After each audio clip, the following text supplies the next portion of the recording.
Bien, feliz sábado, qué bueno que está en sintonía nuevamente con nosotros. El tema de hoy se titula Un Dios que responde, así que vamos directamente al tema. Jesús contó una historia para aclararle a los discípulos cómo es Dios.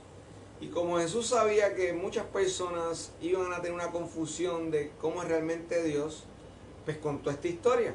Yo no sé si tú te acuerdas alguna ocasión cuando tú en un salón de clases no entendiste claramente la instrucción y tuviste que esperar a que en el tiempo libre que tú tenías ir a donde la maestra para que la maestra te explicara claramente. Y una vez que la maestra sacó el tiempo y te explicó, pudiste entender de qué se trataba la explicación, ¿verdad? Pues Jesús está haciendo exactamente esto y al final de la historia tú y yo podemos sacar varias aplicaciones para la vida actual de hoy. Así que Jesús arranca inmediatamente a contarle una historia a los discípulos que está en Lucas 18. Y la historia dice que en una ciudad había un juez que ni temía a Dios ni a los hombres, ¿verdad?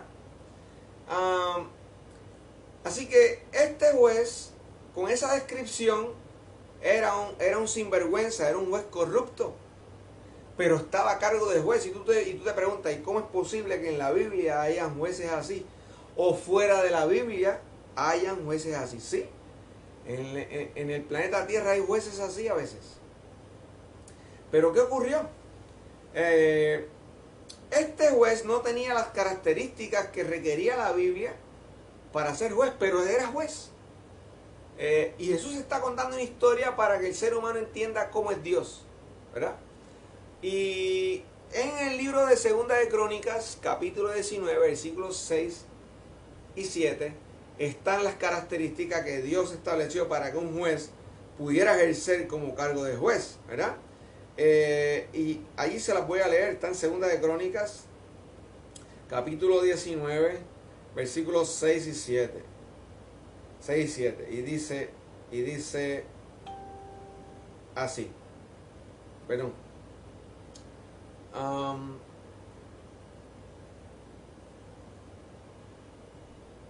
Segunda de Crónicas, capítulo 19, 6 y 7. Dijo: mirad lo que hacéis, porque no juzgáis en lugar de hombre, sino en lugar de Jehová. Así que el juez iba a juzgar en lugar de Dios. Por eso Dios le está diciendo: mirad lo que vayan a hacer, porque ustedes no van a estar juzgando por ustedes mismos, ustedes van a estar juzgando a mi nombre, ¿verdad? Así que sea pues con vosotros el temor de Jehová. La primera característica que tenía que tener un juez era el temor de Jehová, y este juez no lo tenía. Y la segunda característica era amor por las personas, en querer hacerle justicia, ¿verdad? Interesarse por la causa del que no tiene recursos, del que está sufriendo algún agravio, del que la está pasando mal y viene a pedir un remedio a la corte, ¿verdad? Así que la segunda característica era querer a las personas en hacerle justicia, ¿verdad? Dice: mirad lo que hacéis, porque con Jehová nuestro Dios no hay injusticia, ni acepción de personas, ni admisión de cohecho. Así que Jesús está contando en Lucas 18, Jesús está contando que había un juez que vivía en esa ciudad, pero nos describió el juez. Nos dice que ese juez no temía ni a Dios ni a los hombres. Así que como este juez no quería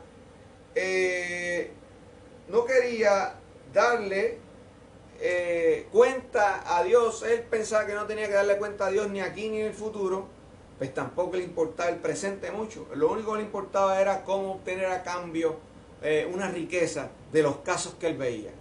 Y Jesús dice, contándole a los discípulos para que entendieran quién es Dios y cómo es Dios con los seres humanos, le dijo: en aquella ciudad donde vivía ese juez, vivía también una viuda. Y esta viuda tenía un adversario. Así que ella fue a ver a este juez para que le hiciera justicia y lo librara de ese adversario, porque ese adversario o no quería pagarle, se estaba aprovechando de la condición económica de la viuda, o no quería devolverle algunas tierras que habían sido rentadas. Y era el único recurso de sostén que tenía la viuda, porque la viuda no tenía familiares, estaba sola y nadie iba a velar por ella. No se parece a las viudas de hoy, ¿verdad? Que las viudas de hoy a veces heredan cierta fortuna o tienen un seguro social que les va a sostener o tienen familiares que se ocupan de ellas, ¿verdad? O gobiernos que sí establecen programas para que las personas adultas pues no pasen la vida difícil cuando entran en edad, ¿verdad? Pero esta viuda del Antiguo Testamento era bastante diferente a las viudas de ahora. Y esta viuda vivía en la misma ciudad del juez. Y ella fue a ver al juez y le dijo, por favor, hágame justicia, pero el juez no la quiso atender.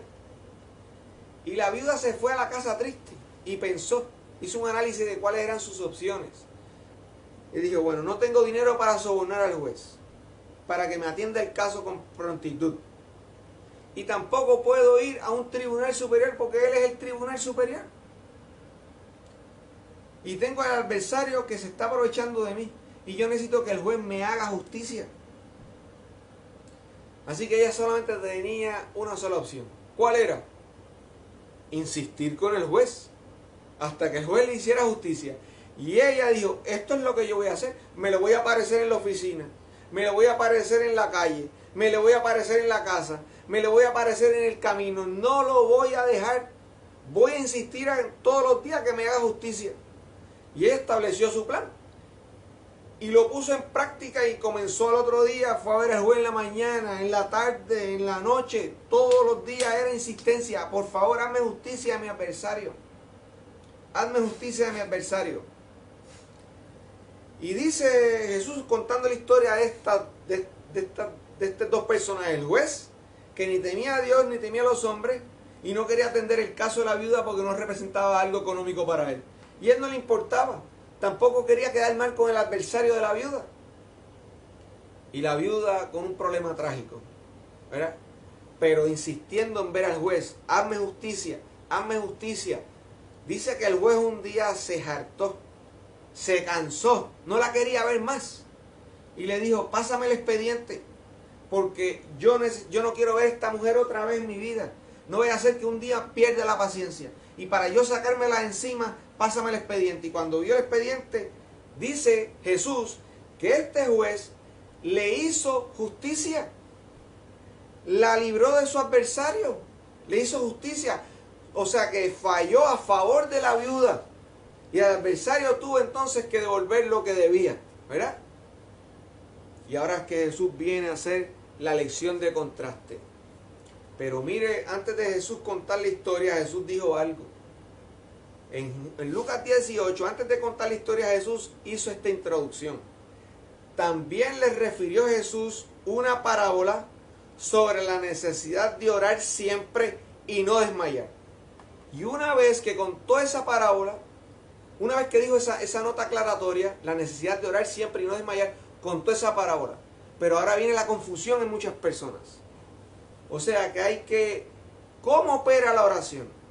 Hay que orar de una manera insistente como hizo esta viuda para que Dios finalmente se digne en abrir las bendiciones que tiene reservadas porque Él lo tiene todo. Y si tú no tienes la clave ni yo tampoco, entonces la llave de la bendición no se va a abrir. ¿Cómo? ¿Qué significa esta parábola? Hay personas que dicen, bueno, si tú tienes es porque Dios te ha bendecido y si no tienes es porque Dios te ha maldecido. ¿Cómo opera la oración? ¿Será que Dios responde a tus necesidades de las mías? ¿Será que vale la pena orar? Todas esas preguntas los seres humanos no las hacemos. Por eso Jesús contó a los discípulos exactamente esta parábola. Para que entendieran, no por comparación, porque ni Dios se parece a este juez, ni tú y yo tampoco nos parecemos a esta viuda. Porque la viuda era una extraña para el juez. Y Dios no tiene ninguna de las características que tenía este juez. Así que Jesús no contó esta historia para comparar al juez con Dios, sino por lo contrario, por contraste. El contraste es lo contrario a, ¿verdad? Lo opuesto. Dios es un Dios justo, que no hace excepción de personas y no permite cohecho. Así que Dios es misericordioso. Eso fue lo que Moisés entendió. Paciente, misericordioso, tardo para la ira y grande en misericordia y en bondad. Dios, la Biblia dice que Dios nos llama hijos. Así que si somos hijos, Dios está interesado en lo que es mejor para nosotros. Ahora, ¿cuál es el contraste? Jesús dijo lo siguiente, que si este juez, que era malo, porque ya estaba fastidiado de la viuda, le hizo justicia, tu caso con Dios es lo opuesto, porque ni tú ni yo le fastidiamos a Dios, ni tenemos que importunarlo, ¿verdad?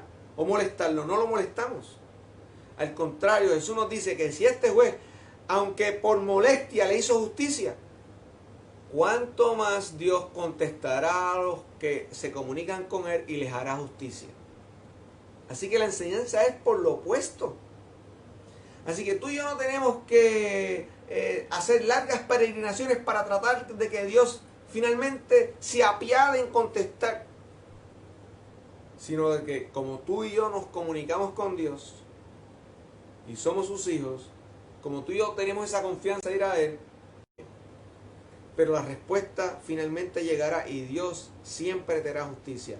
Pero lo que quieres, lo que Jesús quiso aclararnos a los discípulos y a mí y a ti, es lo siguiente, de que con Dios tú puedes ir con confianza, ¿verdad? Y que tú no tienes que hacer largas oraciones para que finalmente Dios te escuche. No, tú puedes orar porque Dios te escucha, no para que te escuche, que son dos cosas diferentes. Así que sí, Dios responde y nos responderá presto, porque somos sus hijos. Oramos. Querido Padre, te agradecemos por la oportunidad de escucharnos esta mañana.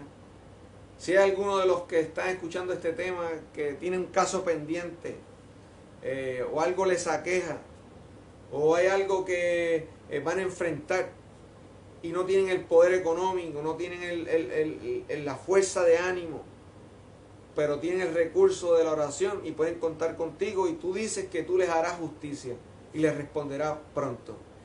Gracias por esa seguridad que nos das de que nos amas y que eres diferente al juez, totalmente diferente al juez, y que sí tú nos conoces y lo que nos pasa no es desapercibido para ti, sino de que tú tienes cuidado de nosotros. Gracias por esa seguridad que nos das, y por eso podemos ir a ti con la seguridad de que tú nos escuchas. En el nombre de Jesús, amén. Dios te bendiga, que pases un lindo sábado. Nos vemos hasta la próxima semana, si Dios lo permite.